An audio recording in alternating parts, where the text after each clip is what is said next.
parents and caregivers and people that are out in the world with children, it's important to know what the signs are when dogs are friendly. And we can actually teach our children to have our own conversations with the dog. So if you live with dogs and you're teaching your children about dogs, it's not just, can I pet them? It's, what is the dog saying? What is the dog looking like? What is the dog breed? And so when you talk about that, it's a wealth of knowledge that is really like untapped. It can feed into, you know, teaching children a deeper understanding of dogs more than just, they're there to make me feel good, they're there for me to pet, they're there for me to, you know, be a companion and do what dogs do in a household. They're actually also there to be understood and to have a conversation with and to learn about their communication.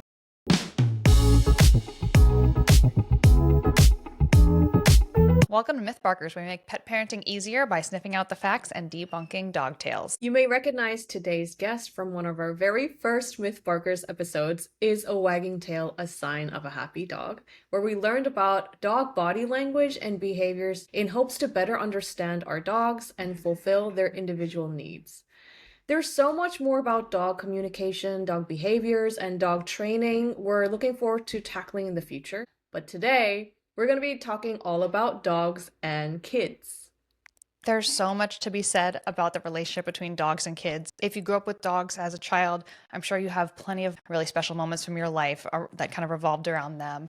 There's so many movies I remember as a kid that featured dogs and kids together. Lassie, My Dog Skip, Air Bud, all those.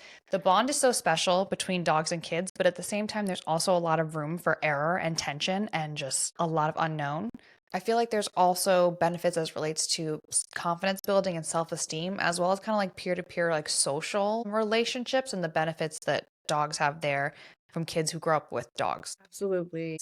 If you've grown up with a dog, you know how healing that was in stressful situations. If you had a bad day at school, you come home, you see your dog, and all your troubles melt away. So I think anecdotally also we can attest to this fact.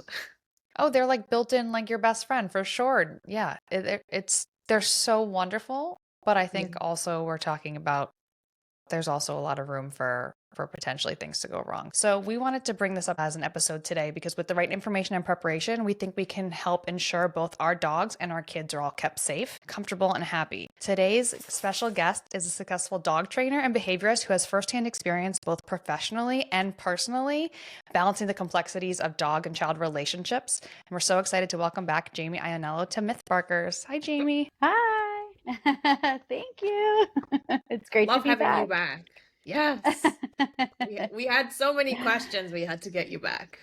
Oh, I love it. I'm happy to be back. This is great. Yeah. Jamie, there are so many benefits of having a dog or dogs in our lives. As adults, there's proven health benefits, mental health benefits, etc. And there's lots of evidence that shows that having dogs around kids can have a very positive impact on them as well. How do you think that dogs help kids, or why is it important for kids to grow up comfortably around dogs? Yeah, that's a really good question. I mean, dogs are everywhere. They're going to be at friends' houses, they're going to be in your house, they're going to be on the street. I think it's important for people to have a general understanding of how to be around dogs. But when it comes to children and dogs and the positive effects, I mean, there's so many. There's so many. I mean, dogs are known to be a stress reliever for people, for kids. Reading to a dog is fantastic. Doing your homework next to a dog is amazing. I think one study out there said if you pet a dog for 15 minutes, it can actually lower your blood pressure by 10%, which I think is really cool. So when it comes to the positive effects of dogs that they have on children, a comfortability around animals without a novelty, without this act of like, oh, it's a dog. I have to go pet it. I have to hug it. I have to touch it is really, really important. People love dogs. Kids love dogs. And I can't tell you how many families and how many people I come across where they say, I love your dog. Can I pet it? Like that's the first thing people say. And I get it, but not every dog wants to be touched. And I really don't like that notion that every person should touch every dog they see, because then there's not a conversation. Does that dog want you to touch them? Does that dog want you in their space? How do I know if that dog wants me close to them? And a lot of people will say, the owner says it's okay. Or I actually talk with a lot of owners who say, children come up to my dog and they want to pet them, but I know my dog's uncomfortable. I just don't know what to do. And that's like kind of a scary thought, actually, if you think about it, because parents are trusting owners to say, yes, you can touch my dog, or no, you can't. And if they say yes, they think it's safe. And sometimes the owners, it's awkward. They don't know what to say. So, as parents and caregivers and people that are out in the world with children, it's important to know what the signs are when dogs are friendly. And we can actually teach our children to have our own conversations with the dog. So if you live with dogs and you're teaching your children about dogs, it's not just, can I pet them? It's, what is the dog saying? What is the dog looking like? What is the dog breed? And so when you talk about that and you infuse that piece into the positive effects of dogs, what they have on our life, it's a wealth of knowledge that is really like untapped. It can feed into, you know, teaching children a deeper understanding of dogs, more than just, they're there for me to make me feel good. They're there for me to pet. They're there for me to, you know, be a companion and do what dogs do in a household. They're actually also there to be understood and to have a conversation with and to learn about their communication. So, yeah, that's, Yeah. It's like a symbiotic relationship rather than yeah. a one-sided relationship. It's almost like in order to access this harmony, you have to learn a language, and that is the dog's communication language. Yeah. Yeah. Exactly. Exactly. There's a lot that dogs offer us, like we talked about just briefly, like the stress relief and how petting a dog can help us feel good, and how children can learn, one of the big thing, responsibility from a dog, feeding the dog on time, getting the dog's food prepared. Is it time for the dog to be walked? And that can coincide as they grow up to, taking care of themselves. It's time to brush your teeth. It's time to clean. And all those wonderful things, structure, and bringing kids away from their devices and out into the world. Let's take the dog for a walk. Let's go outside. But there's also a lot of things that come along with that I think are really valuable. It seems like as we're diving into this, there's a couple of different elements as adults teaching our kids who have dogs in the house how to be respectful and have that relationship with dogs, but also how to understand and have relationships with other dogs out in the world that aren't necessarily your dog. Because to your point, every dog has different feelings, and kids might not know that every dog they see, if their natural reaction is, oh my God, I have to go say hi, I have to go pet the dog, it's on us as the adults to be teaching our children to respect dogs and how to properly do that to keep everyone safe. Yeah. There are a lot of dogs out there who love kids. There are a lot of dogs who want to be touched by kids. There are also a lot that don't. And the risk there is really high. It's really, really high. What do you think is the best kind of introduction if, say, you have a kid and your kid loves animals, loves dogs, always wants to go say hi, but you want to make sure that you're keeping everybody involved safe? What do you think is the best case scenario interaction here? Yeah, that's a really good question. First of all, keeping some space is really important. I like to grab the child's curiosity away from possession and onto like admiration. There's that dog. What do you think the dog's name is? What do you think the dog's breed is? Oh, it looks like a husky to me. Oh, look at its curly tail. Oh, and talk about the dog and admire the beauty of it in addition to keeping some space. So we can turn that exact moment away from, I love dogs, I have to go pet them, to, let's talk about this dog while we stand 5 to 10 feet away from it. And when you're doing that, you can also touch on the body language. You can also see what the dog is like. Is the dog coming forward and wiggly? Like we talked about last time, that body language. If you see wiggly, dog is comfortable and happy. If you see tense and backing up, the dog wants some space. So it gives you a little bit of time to have that conversation, to judge how the dog is and if the dog is comfortable. And then you can also see what the owner's like. If the owner's tight on that leash and they're like, oh, Charlie, don't do that or whatever, then that can give the parent or the caregiver an extra 30 to 60 seconds to assess the situation and still give your child a positive interaction without this possession feeling. When it comes to the parents as well, we have to model that for our children. If we are getting very, very excited about touching and petting and hugging dogs every time we see them, our children are also going to. So, Right. I have 3 young boys, and I don't do that. I don't get excited to touch dogs, which I'm sure some people might be like, "What? You're crazy." I get excited to look at them and admire them, and I talk about the dogs to my children, but I don't model possession and physical invasiveness. And Yeah. they don't either. They really don't, which is amazing. You have a This lot is of great. restraint. Yeah. I know. You Well, do. I've watched you do it, and it's amazing. I'm like, I need to learn how to do this to be more neutral and just have that neutral energy. Not, Yeah, I'm neutral like, is a oh, I perfect want word. to Yeah. say hello. Yeah, I'm terrible like that. And there's nothing we're also wrong with that. There's totally nothing wrong with that. As long yeah, as you're being we respectful of the fondle dog them. space and not actually touching them. Yeah. Like PSA to everyone. Yeah, don't touch dogs on the street. Yeah, We can freak out quietly from a distance. and But Yeah. admire what them. Yeah. I love about what you're doing is you're also teaching boundaries. Because Yeah. dogs also cannot speak for themselves unless they're like growling or through their body language. And giving that space and time is actually such a really good lesson in um, allowing space and boundaries before approaching something. And I think in general in life, that's such a good lesson. So I was really Absolutely. happy to Yeah. hear It's a that. really good point. Yeah. Jamie, so what does every adult need to know in order to maintain household harmony between dogs and kids? Really good question. So I think one thing that's really important is to understand that dogs and kids act differently when adults are not in the room or not around them. So, keeping supervision, if we can, 100% of the time around kids and dogs, babies and dogs, all those interactions is pivotal because not only because dogs and kids will do different things when an adult isn't watching them, but also it's important for us to keep an eye on the interactions and what behavior might be shifting.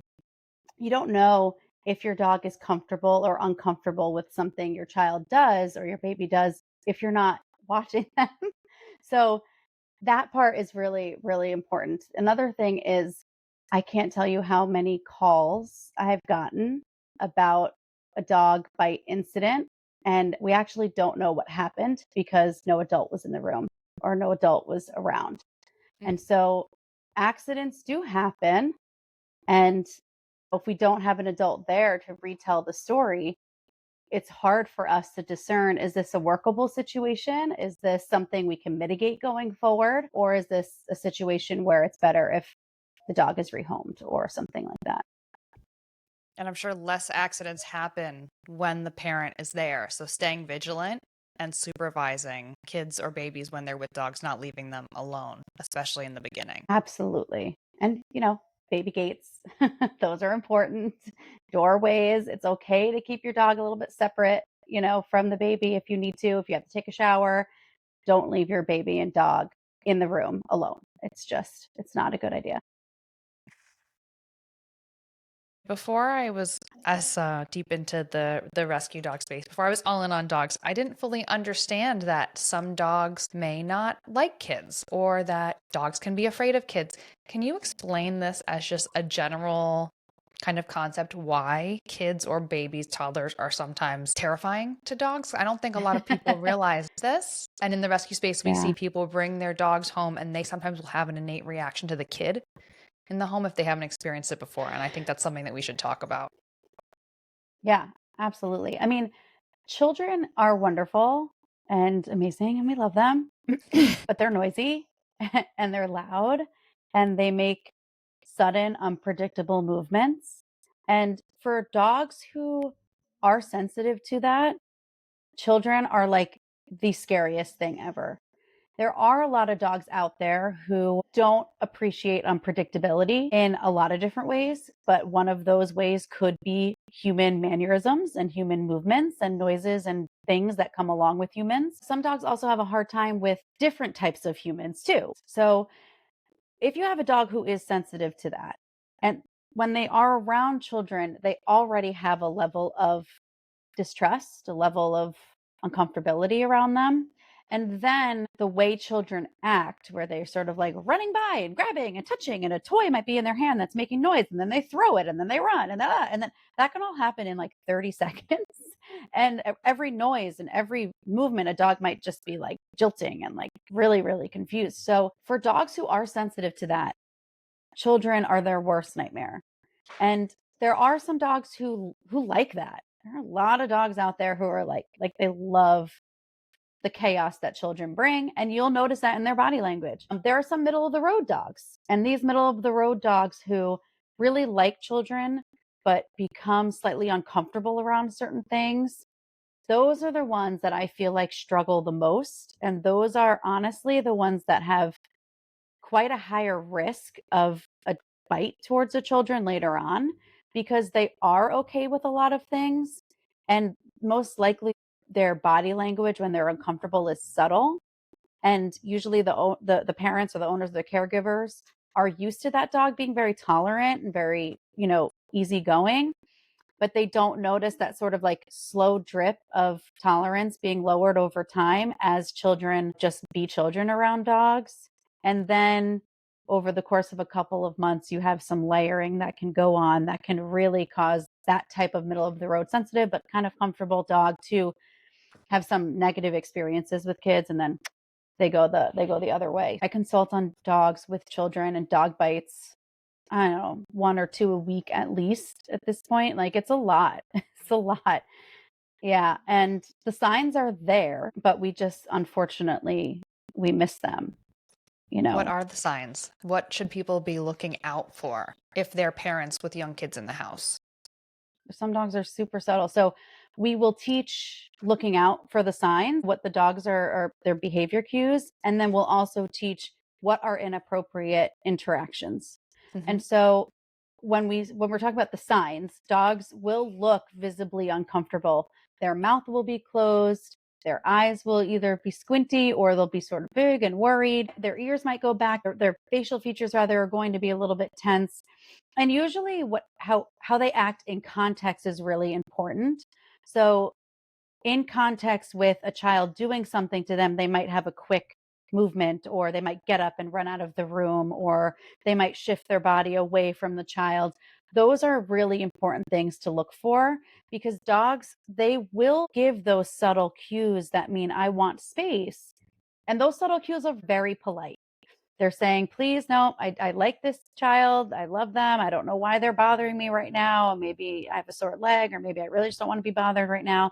And they're going to look visibly uncomfortable. And if those signals are not taken seriously, what a dog could think in their mind is, okay, well, avoiding the child, getting up and leaving the room, turning my head and looking away, yawning, when all of those things don't work, the dog's still uncomfortable. What do? They are going to potentially escalate to growling, showing their teeth, the distance increasing cues that we talked about last time, the bite warning cues, and then we have a big problem. I don't really know that many dogs who give bite warning cues before they've given the avoidance and moving away cues. So if we look at that, like, that's really, really valuable. Now, on the flip side, what are inappropriate interactions? What do we know that dogs are uncomfortable with? And I could honestly say have probably accounted for like 90% of dog bites toward children that I personally consult on: invading their space while they're resting, invading their space while they're on the couch, underneath the coffee table, when they're chewing on a bone, when they have a toy, when they're in their dog bed, and while they're eating. Those honestly might be more than 90%, but those account for most of the dog bites that I consult on. And so, what's inappropriate about that is we have a dog who is in a safe space with potentially something valuable. Space can also be valuable. And a child comes and bothers them. And that might be okay the first 20, 30, 40 times the child does that, depending on the dog, right? If we have a sensitive dog, it might be 3 times. um, but for another dog, that middle of the road dog that we talked about, it might be 20, 30 times, that slow drip over time. And on that 30th time, when they've given all the cues that it doesn't work to get the child away, they might actually escalate to snapping and biting. So one of the things that I talk about is the box method. And the box method is basically like we don't cover more than two sides of the dog. So if you're looking at the dog and we think about it in four sides, um, front, two sides, and the back, if the dog is covered by two sides or more, we do not approach. So if a dog is on the couch, in the corner of the couch, two sides are blocked. Does that make sense? Am I explaining this correctly? Yeah. Okay. Yeah, that's Yeah. really interesting. So yeah, so I teach my children, I teach, families that I work with that if you see the dog has two or more sides blocked, we're not allowed to approach the dog. What we can do is sit a couple of feet away. We can call the dog over to us. We can clap and say, hey, you want to go for a walk? We can invite the dog out of that space, but we cannot go into that dog space. Same thing under the coffee table, an enclosed space. The dog doesn't feel like they have any space to move or get away. And they might be retreating under there for safety and comfort. And then boom, here comes the baby or child who's gonna unfortunately bother them. It's really interesting because I feel like in a lot of situations, the hugging of the dog, from all angles is seen as such a aw sweet moment. But the way you are describing it, it's almost like if you're covering more of their angles, then it's like they have no way to escape. So they're like trapped in Yes, there, which makes them anxious and feel like they don't have space. It makes a exactly. lot of sense. Exactly. Yeah, and I've actually never thought of it in the way of hugging, but that makes perfect sense because if you're hooking, and I always say to my kids, don't hook. Like you can Mm. lay your hand on top of the dog's back or head, but we're not going to hook around them. That's covering more than two sides. I like that. I'm going to use that now in that Yeah. respect. Um, Yeah. yeah, it can really make them feel like they don't have very many options to get out of that uncomfortable situation, which is not a good thing. When I imagine myself as the dog, I can feel it. Like I can Right? feel that I I don't would I blame feel them. very know. claustrophobic. Yeah. Yeah, yeah, And absolutely. I know we talked about this last time too, but I feel like social media is part of the problem. Seeing the pictures of the babies laying on the dogs and how cute and everyone just like eyeing it is just like setting an unrealistic expectation of like what dogs and babies or toddlers or kids are supposed to have a relationship like. Yeah, it does. And it's really unfortunate. I cringe when I see some of these people of influence showing their kids interacting with their dog like that. I think when it comes to social media, I mean, it's all sets up an unrealistic view of how your life should be, the highlight reel, so to speak, I guess. And it's so like, oh, it's really unfortunate. But when it comes to social media with kids and dogs and things, in those moments, in those real moments, most of the time, almost every single one that I've seen, the dog is desperately asking for help. They do not want the child to be on them. They do not want to be leaned on. They want to please their owner or pet parent. If you look at it from this purview, the next time you see one of those videos, you can actually, like you said, you can feel it when the dog is like, please help me. Like, I really don't want this. And then again, that slow drip, that's just another drip where the dog is going to lose trust not only in the child but in the owner's ability to handle the situation for them, and you're leaving them with no choice. You're whittling it down in real time, and then also you're setting an example for somebody else to see your video and then do the same thing with their dog, and we don't know that person's dog and that person's relationship with their dog and all of that stuff, and that could be a really dangerous situation. We read that 77% of dog bites with children happen in a house with a trusted dog. So it's not this, I think there's a misperception out there that dog bites happen with strangers. But it's actually Huge the reverse. misconception. It's a myth that we're here to bust is these dog bites happen in homes. I mean, we see it all the time in the rescue space. How often does Hmm. a dog get returned because they had a bite after they've been in a home for months? It's And too people often. don't notice the signs of like what drove that dog to that snapping point, that breaking point. Yep. Thinking about like placing new dogs in homes, families bring home a dog, they're so excited, right? They have kids, the kids are part of the adoption, whatever that experience is. Sometimes a dog isn't naturally gravitating towards the kid because it's a new thing. I don't know if they've experienced kids before in their life, whatever. How do you kind of support that and facilitate the building of the relationship where the dog can be comfortable, but can start to Mm, also accept and build the relationship with the child in the house? Do you have yeah. guidance?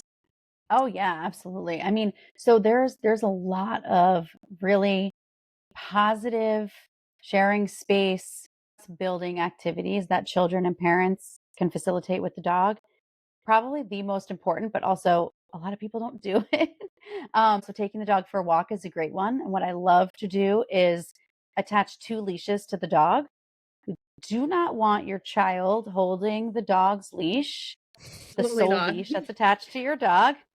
We don't Yes. want that. It's a But given. what we do is, yeah, like, no. But we can actually attach two leashes to the dog's collar. um, One could be slightly longer, so your child can hold one and just sort of do over there while the parent is holding the other one. So that's a really nice one. Another one, I call it the island. It's when the child is either sitting on the counter or sitting on the couch, and the dog is being trained to either sit or lay down in front of them. And the child can either hold treats in their hand or something, and the dog is laying down. They could be tossing treats to them. That does a number of things. It teaches the dog to, that there's value when they're not jumping and in the child's face, but also it gives the child a safe space to be. The child's up here, the dog is down there, tossing treats so that the dog is not coming on, too close to them. So bringing the dog in on your routines, whether it's bath time or homework or reading, have the dog next to us, and we can even read the dog a story.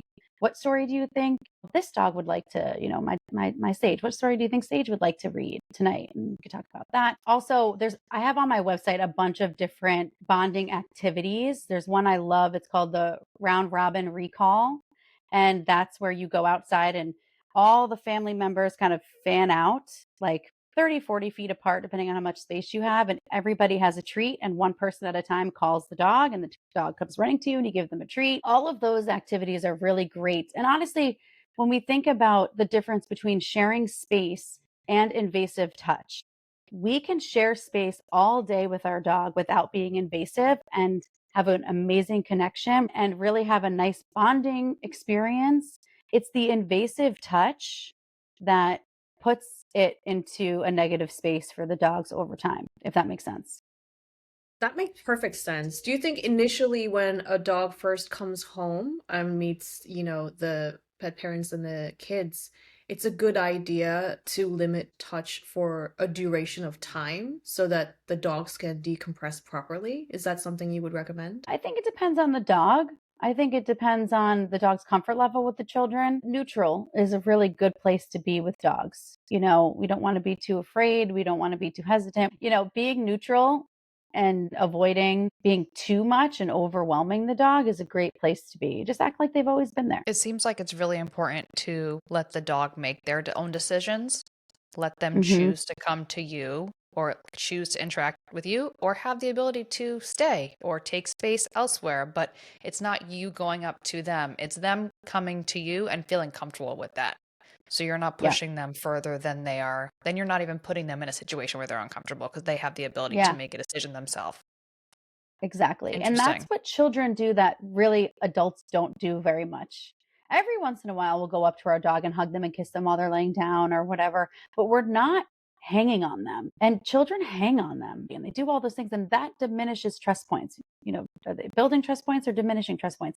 We want to always build them from the very beginning, as soon as a dog comes into the house. And if you start to see, the dog start to avoid your child more and more, and they were initially friendly with them, then something's not right. Some trust is being diminished somewhere within their routine, and that's not a good thing. So it's time to observe and see where those things are happening and really guide Hmm. the kids to have appropriate interactions and also to make sure that the dogs have ample space where they can just like be with themselves. Exactly. Exactly. So, on a related topic, but slightly different because we're now talking about babies. If you're expecting a child, how soon should you start preparing your dog?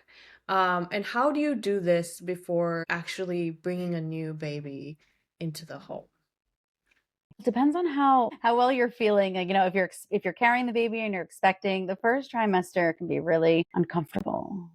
Anxiety, nausea, all those things. So I usually recommend when you're into the second trimester or a couple of months before the baby's due to arrive, that's when you want to get started on actual physical things that you're going to be shifting with the dog.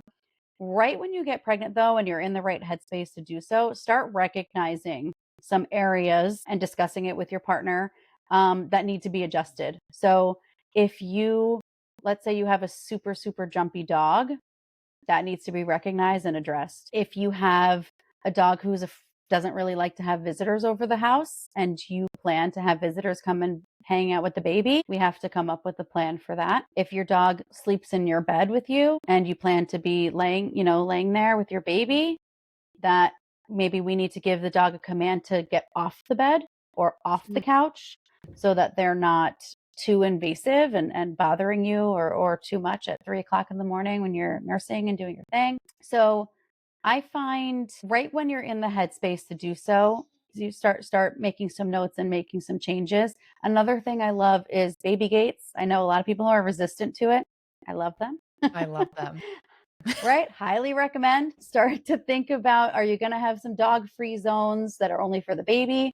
Are you going to have some baby-free zones for the dog? Can your dog be left alone and not chew on the baby toys? All of those things are important. And then if you start to prepare ahead of time, and you can start to teach your dog that being separate doesn't mean anxiety and isolation. You can start to prepare and get your dog used to, like, I have my nursery baby gated off. Every once in a while I had them in when I wanted them to, but I didn't want them to have free access to the nursery where the children were when the babies were babies. So I got them used to soon, I got them used to staying out of that room and it being okay for them. So it's not a difficult process to teach your dog to just, be over there while we are over here. But to do those things after the baby comes can be a really difficult adjustment for the dog. When the baby arrives, they're dealing with a squeaky thing in their house. The noise is different. Their walking routine is different. Their sleep routine is different, and that could be really upsetting. So you want to get them comfortable and used to these things ahead of time. Another thing, think about a plan for when you go into labor, who's going to take care of the dog, potential extended hospital stay, and also the introduction plan. So what is it going to look like when you bring Yes. the baby home? And I have that on my website too, but really there's a lot of do's and don'ts that you want to do there. You don't want to just have it be a free for all and let's see what happens. You want it to be a step-by-step, well thought out process. This is so important. And the more you talk about it, the more I'm like, wait, there's so many aspects to this that needs to be thought out. But if these changes happen gradually and they're not just done all at once, I don't think that the dogs are going to make the connection between the baby and all of these changes. It's just like this is the progression of life. Yes, exactly. We don't want that negative association and we don't want too much thrown at us or the dogs. As new parents, like there's a lot going on and your hormones as a mom, everything is just flying around and you want to be set. You want to have your dog set and comfortable so you can focus on the baby with the dog being a positive in the household. There are a lot of families who feel the need to get rid of their dog when they have a new baby. And I sometimes don't get a clear answer why. They say it's overwhelming or they say I can't handle it, it's too much. And maybe they have some personal things going on. That's not mine to judge. But could that have been helped beforehand? Could we pick out some of these specifics? Like, is the dog too jumpy and almost knocked you over while you were holding the baby? Could we have picked that out a couple of months ago and started to work on that? Maybe. I think it sounds like awareness is the first piece, and then coming up with a plan proactively to set everyone up for Hmm. success Yeah. with your slow is fast approach, which we love and we talk about all the time because it's Slow so is true. fast. Like we're talking about a lot, but it doesn't have to be too overwhelming.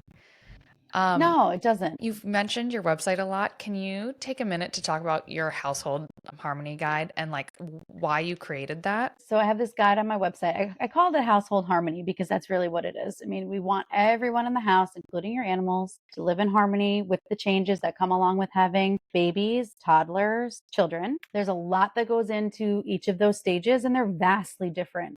So as I had my dogs with my children, and as I consult with people who have dogs and children, and everyone's trying to work this out, I actually found that some people were getting certain pieces of information that were applicable to certain phases and then not other phases. So I had some clients who were super great at baby prepping, but then now the toddler is 1.5, 2 years old, moving around, and they don't know what to do. Um, and so I started to realize I'm repeating myself with a lot of my clients, and I really want to give them a guide, like full access to, if you have a 1.5 year old, here's where you click, and here's all the information that applies to you. If you are expecting to have a baby, here's where you click. If you already have a baby, click here. If you have a 7 year old, click here. So this household harmony guide is massive. It's completely free. You can send it to whomever you want. I revise it every 6 to 8 months or so. It goes through some do's, some don'ts, and the dog's perspective during that particular phase, baby phase, toddler phase, child phase. And then I also have a whole page on bonding experiences to do with the children and the dog. And then there's also this piece there that recognize certain gestures that dogs are uncomfortable with and trade them out for other ones. So instead of kissing the dog's head goodnight, we can blow a kiss. Instead of hugging, we can pet their back. Instead of going up to a dog and trying to pet them, we can stand back and wave. Those things are really good. So it's all there. It's all there. Wow. And you have professional and very acute personal experience with all of this. So we know that it's going to be like the most in-depth, accurate, tried and true guide. That is such a fantastic resource. Thank you for making that. Yeah, it's a good one. We need that etiquette guide for adults and dogs also, right? Not just for kids. I'm sure a I lot of know us it. could benefit from that. Yeah. When it comes to older, like elementary school children, are there things that are like, yes, good for them to be involved in, but other things not? Like, how do you feel with like basic tasks of them? Is it okay Mhm. for kids to be handling and giving food? Like, are there any do's or don'ts that you would guide people in terms of involving your children? Yeah, I mean, elementary school children with dogs is so much fun. Oh my gosh. So there are some do's and don'ts. And it also depends on your dog. If your dog has no training at all, they don't know how to sit, they don't know how to wait, they don't know how to not jump when the child is involved in something like handling food in a food bowl or an enrichment item, we have to work on that first with the adult or with the Okay. trainer. Um, because we don't want to put our child in a situation where they're holding something of value to the dog and the dog is potentially jumping on them or potentially resource guarding or something like that.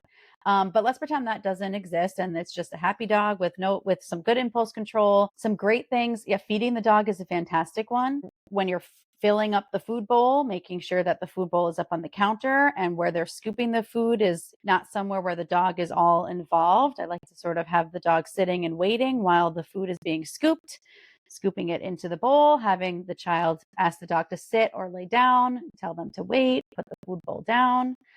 That's a great one. Filling enrichment items is a really good one. Any lick mat or Kong, frozen peanut butter, yogurt, applesauce, those things are really fun for a child to do. Teaching the dog tricks is really fun. Teaching the dog to weave in and out of our legs is fun.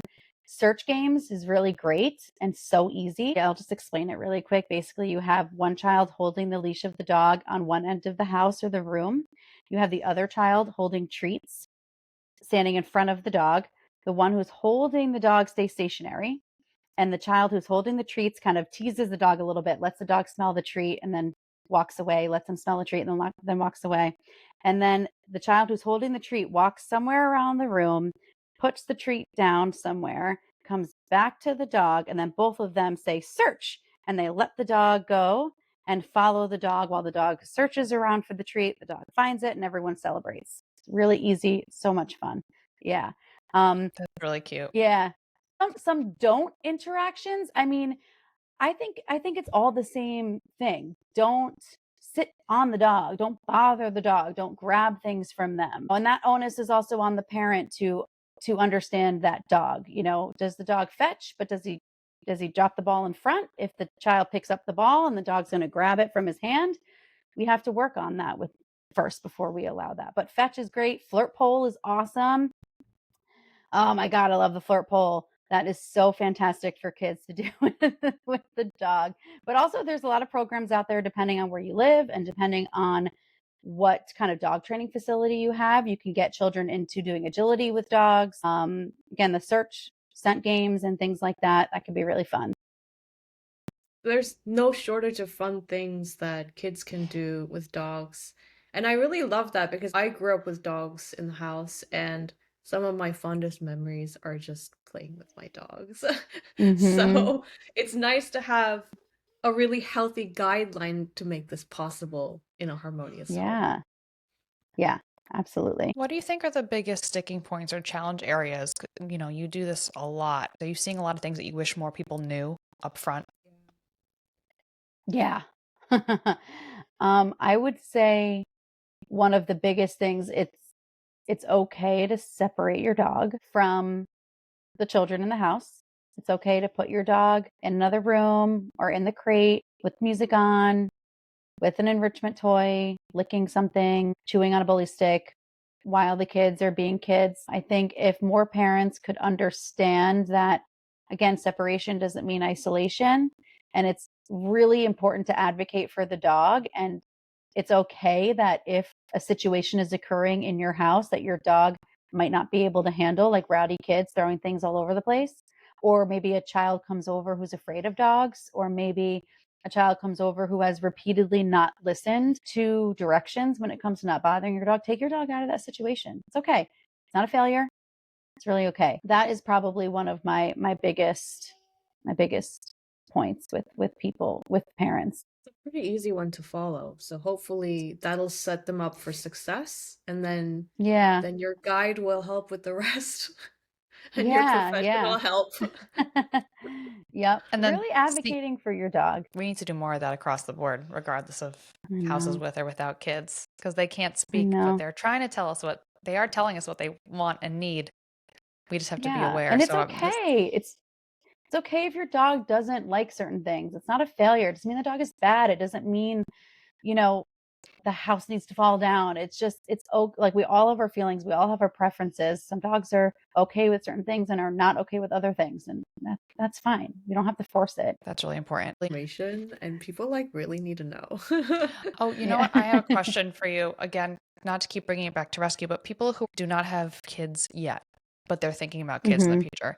How do you know or guide people if the dog is going to be okay with kids or babies coming into their house down the road?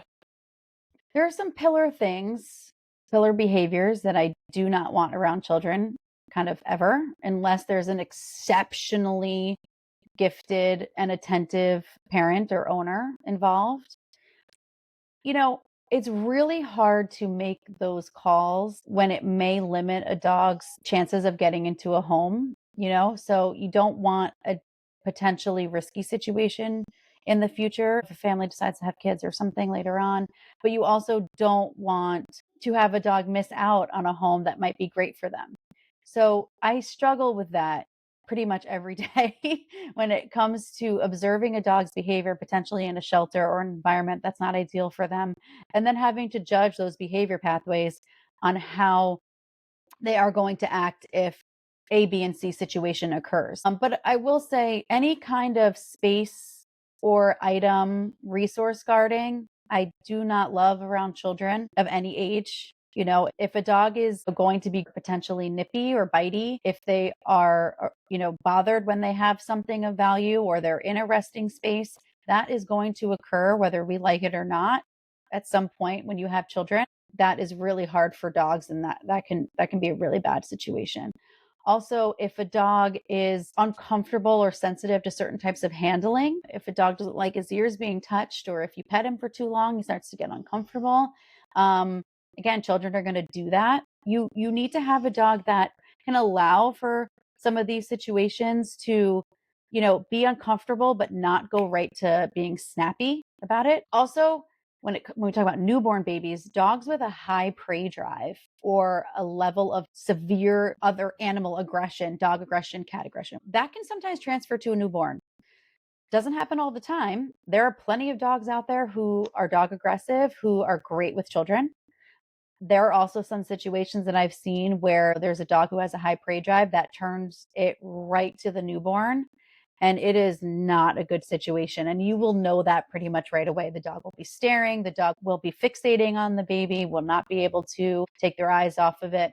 So, it's those pillar behavior issues that can sometimes be a recipe for an issue later on. Do you think age is a factor as it relates to dogs and kids? Is it easier to integrate puppies to a house with kids versus an older dog? Great Um, question.